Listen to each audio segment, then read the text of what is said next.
Hey guys, we just finished shooting our latest episode with Adhishree. This was fun. It's one of the more introspective episodes. She thinks in very interesting ways about her career, which spans economics and business and design and education and many more things. I think you'll have fun listening to it. We're doing cool work at Hushl. Check us out at www.hushl.in.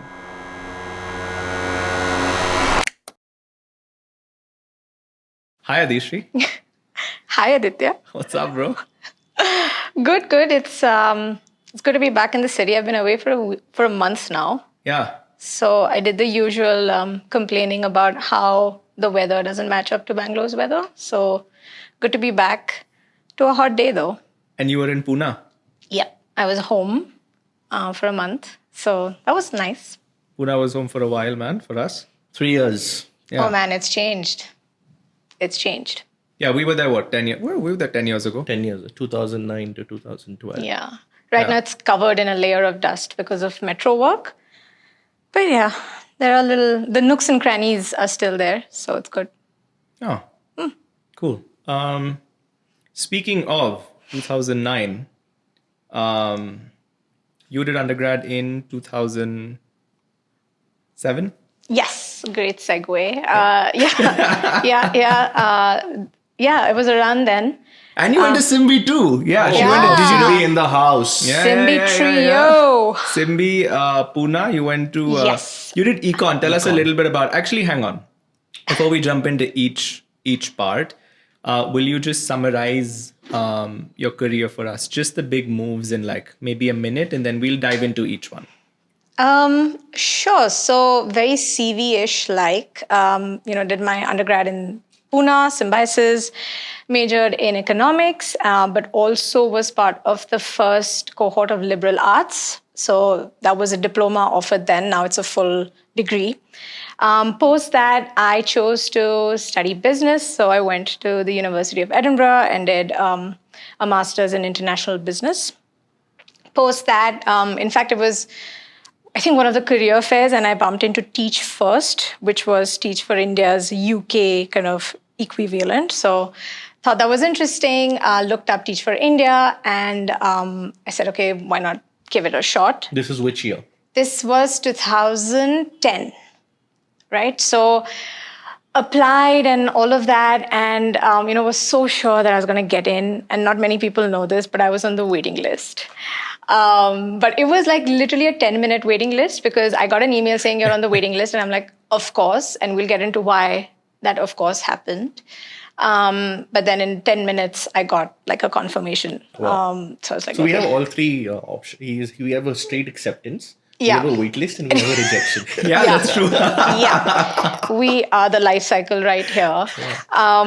And then I was like, okay, this is great. Will you summarize Teach for India in like 2 lines, just for everyone who's like listening and watching that doesn't know Teach for India?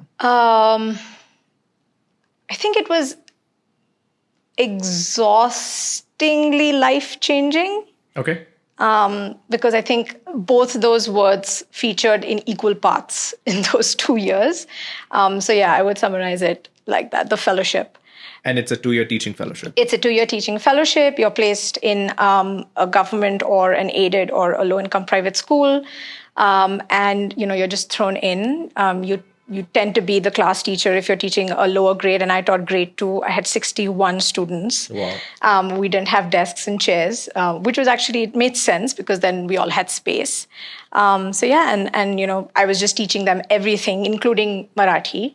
And we did that for 2 years. And post that, I chose to stay back with the organization because I just felt, it was a great place to learn. And then did that for about 5-6 years, and then moved into the world of design and communications with an agency, again, working specifically with social impact organizations. Did that for 1.5 years, and then that's where I met my current organization. And right now, I lead communications for a global nonprofit. Yeah, and you do a bunch of other things in the design space. Yep, that's just Monday to Friday. There's a whole bunch happening Saturday, Sunday. Yeah, I'd love to dig into just... What happens on Saturday, Sunday? It's as simple as that. In between naps and cooking, I also run a food website. So it's called Table Talk. And it's essentially a place where we can really explore how personal histories and, stories of places can be told through the lens of food. So growing up, I was fascinated by history, but I always felt like the route into that was only through dates and wars and, monarchies. And I felt that, food is an interesting sort of route into understanding history. So that's what we're exploring. So give me an example, give me an example of a food and what's the history associated. How do you get a sense of history from that?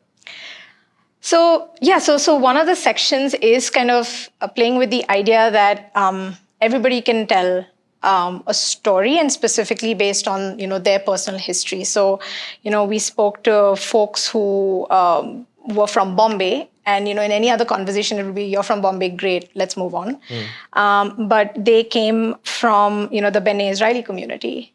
And so they would talk about, I actually make bhindi like this. And so you're like, okay, why do you make bhindi like that?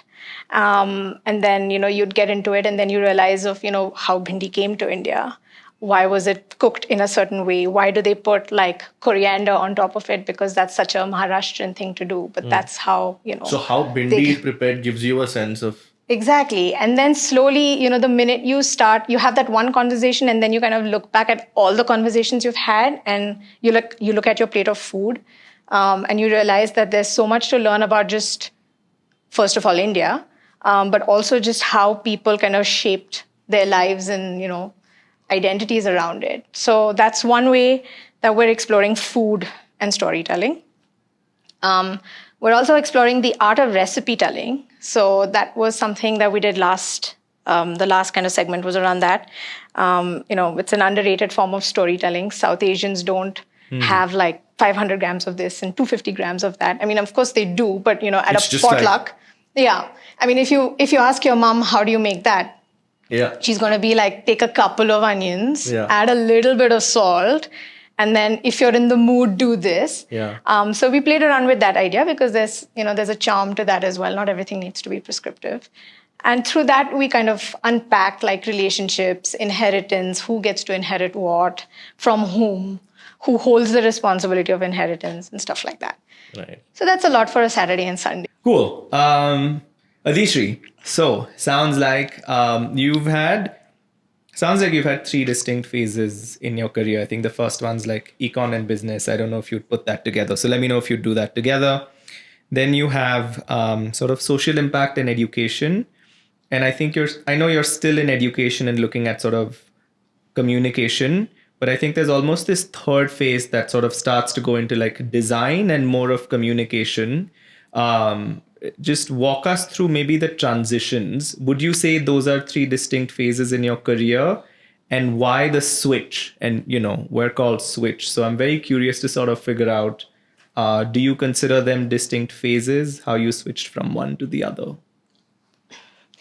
Yeah, I was thinking about this, and, it's always easier to kind of bucket things because it just feels neat and tidy, right? And I almost look at it as, one bucket on top of the other with like a hole at the bottom. So it's like you're flowing through, like the water is flowing through all 3. And I don't know if that's too dramatic a visual, but because, it's not like I didn't think of design and communication before right now. Like I felt like I always thought about it, and I always thought about it as a tool versus like a domain by itself. And I think I carried that across all the other sort of phases, like you kind of pointed out. But yeah, I think initially there was, and that understanding was not there. Again, connecting the dots backwards. I think that's what it was. And maybe I would move to something else after this, and I wouldn't necessarily look at it as a separate thing. I would still take sort of that sensibility along.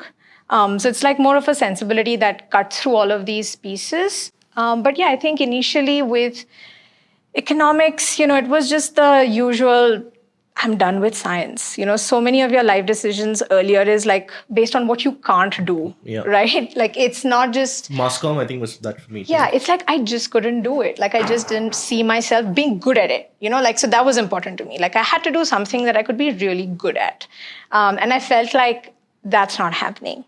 And so it was almost like I picked BA because it allowed me to do everything else.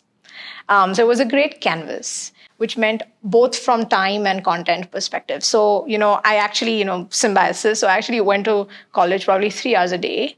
And then the rest, I would spend 6 hours learning German, right? Have I ever used German ever again? No. But it was like I thrived in that place. So I did 6 hours of German for 3 years, for 2 years. And in my third year, I did liberal arts. So the BA was almost like just, it's going to get me a degree. It was fine. Like some parts were interesting, but there was just so much pressure for me to make it interesting for myself rather than the teacher, bringing it to life and those kinds of things. So it was like on the side.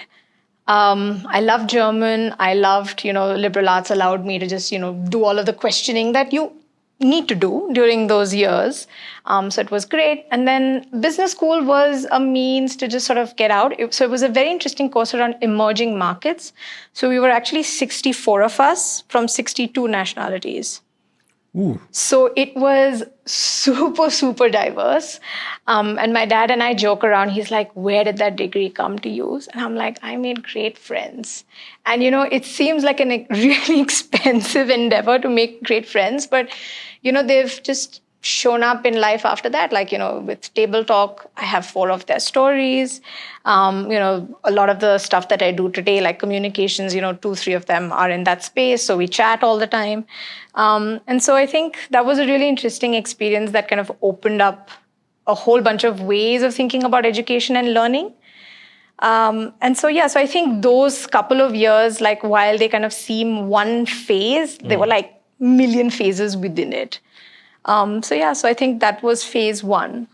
Yeah, I think, so funnily, I don't know, I was home, right? So there was a lot of like looking back at how annoying Adhishree was growing up. And my mom reminded me of, so after I finished grade 12, I really wanted to do design, right? Because that, like I said, like that was always alive. And it was great that I could actually do a course that allowed me to, whatever, take it to the next level. And I don't want to mention the institutes, but I applied to all of them, right? Like whatever was there in 2007, I guess, I applied everywhere. And there was this one, you get prompts so that they check like how you interpret things and stuff like that. So one of the prompts was roller coaster. Right? And it was like this open hall and we were all there and we had like clay and Post-its and stuff like that. And people were going like nuts, right? Like their interpretation was crazy. So I thought, you know what? I'm just going to build an actual roller coaster, right? Because like everybody is like getting meta and really, like this is my life and my life has been a roller coaster, etc. So I built a roller coaster.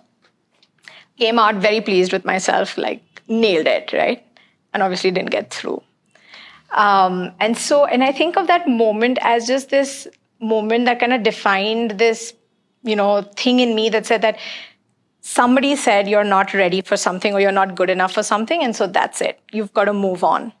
And I felt like that played such a huge role initially. And it does for a lot of people, right? Like you need that external validation to say if you're good. And most of the times it's this institute that tells you.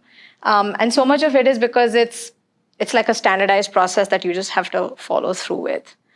And I think just looking back at like the career so far, a lot of it has been that, right? Like seeking validation at every point, and that receiving the validation or the lack of it kind of is a milestone, right? So you get a job, it's a validation, that becomes a milestone. You get rejected from something, that becomes a milestone. And so there's this need to get away from that definition of milestone in my 40s, right? Which is coming up pretty soon, to say I will decide where the phase begins and where it ends, versus a lot of the stuff that has defined it so far. And I think snapping out of that is really hard because that validation is important to just get ahead, to climb that ladder, all of that. I think, so looking back, I think that's been my biggest reflection. Like, how can I make those milestones that differentiate phases about me moving on from one thing to another versus somebody else saying, this phase is done for you, now move on. So I think, that's something that's pretty alive for me right now, mid-30s, thinking about what the rest is going to look like. That's pretty deep. Yeah. So, just holding on to that Yeah. thought, what really matters to you from a value standpoint? Looking ahead, like you've seen like what's happened all of this time, and now you've like probably developed a value system that is in place, and it's probably going to define the way you think about your career for the next sort of 10 years, right? Yeah. So what's that going to look like? And what are those values? I think I value autonomy a lot. Like, it's important for me to have space in, wherever I am, because I think like... So is that more than an understanding boss or an understanding manager? Yeah. Like, and so, and I think a lot of the times design communications actually gives you that to some extent, because, you're just...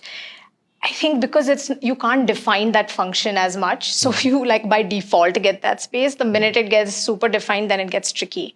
So I think autonomy, openness is really important. I think also just like working with kind and reasonable people. I feel like it seems very silly to say that out loud, but I just think it's so important. I think like I don't even think about competence as much as I think about kindness and just like reasonable people. I think those two things are really, really important to me, because I know that I want to move, sectors, careers, roles, etc. So I can't hold on to some of those domain-specific things. But I feel like tomorrow, if I want to be, a ceramic artist, I want to be able to have, the space and to just work with kind and reasonable people. Right. So I think, from a value perspective, those are the main ones. Then of course you need money and stuff like that. But from a value perspective, that's what it is. One last question before we move to the rapid fire from you. Cool. Sounds good. This I didn't know before, even though I've known you for a while, which is that you consider design even when you were like 18. I think I thought that it was maybe a more recent interest. Tell me about how come you never studied design? Is that something that's like crossed your mind? It sounds like you might really enjoy, I think, what a design school has to offer. Like, have you considered it? Yeah. Like, how have you thought of that? So, I don't think I take rejection very well to begin with, right? Like it's like it... approval is very important to me. And so the lack of it is like I can just switch off, right? And so the rejection in those early years when I was trying to find my way kind of set in that thing that, okay, maybe you can do it if somebody lets you eventually, but school is out because you're just, you haven't got through, so you're not good enough. And so I literally just sort of boxed that in to say that's never happening. And then I think recently when I wanted to shift, I considered it a little bit. But then now there's this, really empowering mindset of just work, and learn versus the whole get into school, get a degree, because, if it's not going to open a door that's, currently closed for me, it doesn't make sense. Yeah. And so now it's a lot of like, how can I like bag roles and opportunities that allow me to learn something that I don't know right now in that space. And I've been very lucky that people have been trusting in that matter. And I think it's about, again, being able to communicate what you can do when your CV can't. Got it. Because nothing on my CV says design and comms, except this current role. Yeah. And so I think it's about then it's that narrative building a little bit that you have to do, which requires reflection and stuff. I think that's fascinating. Like, I think it sounds like, I think what I take away maybe from this chat is I think mostly through this podcast, we're just curious to hear about how people are making career decisions and why they're making it. And it sounds like, I think for you, autonomy seems really important. So it's like, I think you're optimizing for that. I think you want to work with really nice, kind people, Yeah. like just nice people to work with. And then I think the third thread almost seems to be to not put anything in a box, that the whole thing just sort of flows. Yeah. And that sounds like that's how you've made your decisions, and that's also how you'll probably make your decisions in the future, which is that there isn't one moment or one instant. It's just the whole thing just sort of flows. Would you add anything to it, like in terms of just unpacking your career decision making, the criteria, just what's important to you? Yeah, I think that's actually summarized pretty well. And I was thinking about like even, the word switch, right? Like it has this connotation of like on and off, right? And while it makes sense in terms of, moving from one thing to another, there wasn't an off state, right? Like it was on throughout. And I think sometimes that's important to keep in mind, because then you tend to look back and say, I wasted my time studying that, or I wasted those 2 years doing something that I'm not using right now. Like there's this need that all the tools in my toolbox have to be used together at the same time, all the time. And so like, like where do you speak German? Yeah. Ich kann Deutsch sprechen, but like I don't use it, right? Like I don't need to. I'm in like Jayanagar 4th block. Like I don't need to use German. But if you throw me into Germany with like an old lady who can't speak anything, I will, right? Or if you're on a podcast with this other, the two people in HSR layout that speak German are both on this podcast. Do you remember? Oh my God. Yeah. Genau. I lived in Germany for a couple of years, and it was a challenge, to be honest. Yeah. I only learned enough German to be able to pick up the vegetarian dishes from the supermarket. Very useful. But that's it. I know all the German vegetables for sure. Yeah. But I learned it from really, really like conservative Maharashtrian women in Pune. Yeah, you'll be fine. I think we're both good to go. Okay, on that exciting note, we have to move to the rapid fire. Are you ready? Yeah. And do you expect a hamper? This is the first season, so we're a little low on budget. So maybe in the second season when you come in, you will get a hamper for sure. Wow. Okay, that's the narrative we're going with. Okay. Okay.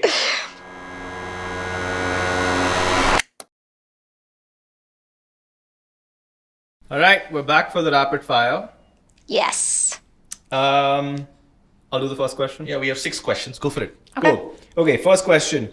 If you could be a thought leader in education, in design, or in food, which one would you pick?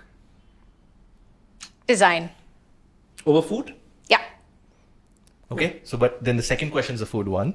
If your life, somebody had to write a biography in your life about your life, and they had to like describe your life in one dish. What is that one dish, and why would it be called that? I think I'd pick a faluda. A faluda, okay. Go ahead, explain that. It's a mix. It's a bunch of things. It's a bunch of random things. I love it. It's got a nostalgic thing to it, and it's fun. Okay, that's a good one. Yeah, that's a great one. If there was a hamper, you would win it for that one. But go ahead. Can buy me a faluda after this. Yeah. What is a thought or a belief that you had in your 20s that you've changed now? I can't do this. I've changed that. There's a lot that I can do. And basing decisions from that point versus what I can't do, and then picking what's left over. That's beautiful. Okay.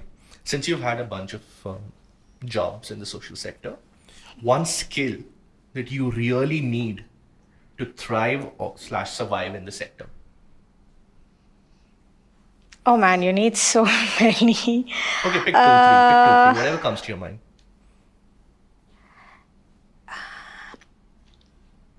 I think the ability to listen, also between the lines, sort of that kind of listening to the unsaid and the unheard, that type of stuff, to be able to then make sense. I think so the sense making and the listening go together. And I think that's something that I'm fascinated by. And I get to do that a lot in my role. And I think that's a really, really undervalued skill. Like not many people have that. So listening and sense making. Okay. Is that also like being perceptive? Is that what?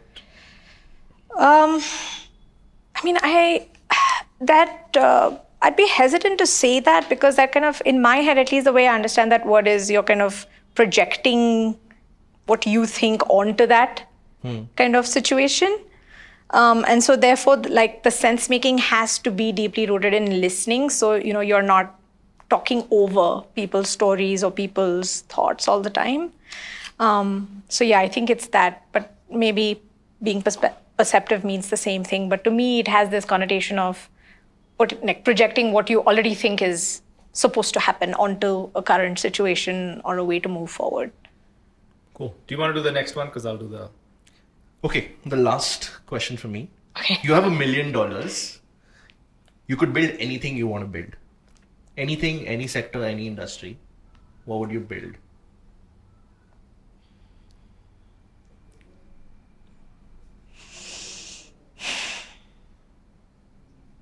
Oh, I think I definitely build a space of learning that, again, is not sort of like bucketed, boxed, phased 1, 2, 3, milestone 1, 2, 3. That kind of mimics a lot of like what I feel of the flowing thing. So definitely it's got to be great looking, first of all. Great colors. Wow, I can already see it come through. Like great colors, great aesthetics, great sofas. But yeah, just a space where you come and learn whatever you want to at whatever stage. And you do it in community. I think building something like that. Okay. Got it. Final question. What is advice that you would give if you could go back in time to 20-year-old Adhishree? Is to not take advice from a 35-year-old because they know nothing of what your future holds, first of all, because that's all I did in my 20s.